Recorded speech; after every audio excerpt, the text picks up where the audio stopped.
Whereas you're very passionate, you're very driven. You always have been since the deli.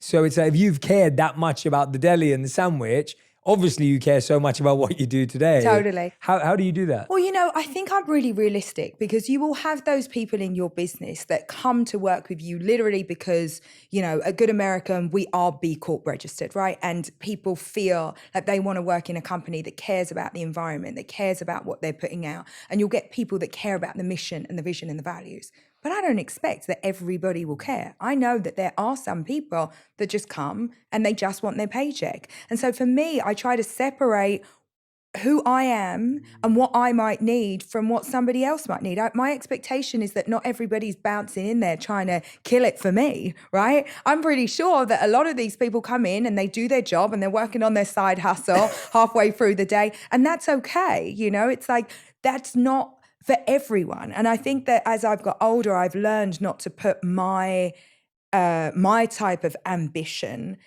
on, or not to try to reflect that onto everybody that's around me. And those people will, of course, they'll rise to the top, they'll make themselves known, but it isn't for everybody. It's just a fact. And also you need that when you're building a team. Totally. If everybody was an ambitious little monster, it would be a disaster. You need people that are happy to come in, grind, do their job and leave at 5 o'clock. That's just facts. Yeah, absolutely. How did you make that leap? Like you just said earlier, I'm just connecting the dots. You were like, I was never around anyone who's an entrepreneur who had their own business. Everyone worked a job. Yeah. How did you... Accident, Jay Shetty. Okay, accident. Go on. It was a total accident because, I never set out to start my own company. I was frustrated that I wasn't being paid enough where I worked.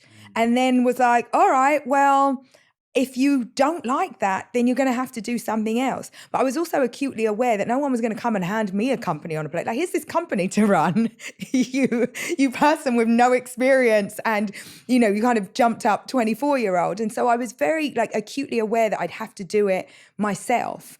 And that's where it came from. I'd love to say that I had this great idea and this great ambition, but it came out of frustration and not being paid enough and feeling like I wasn't getting the value back that I put in.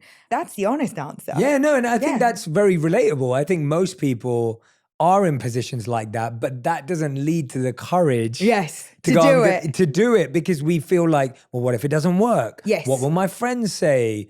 What, and all those kind of things that come up because we're scared. Even for me, I remember I had a steady job and I was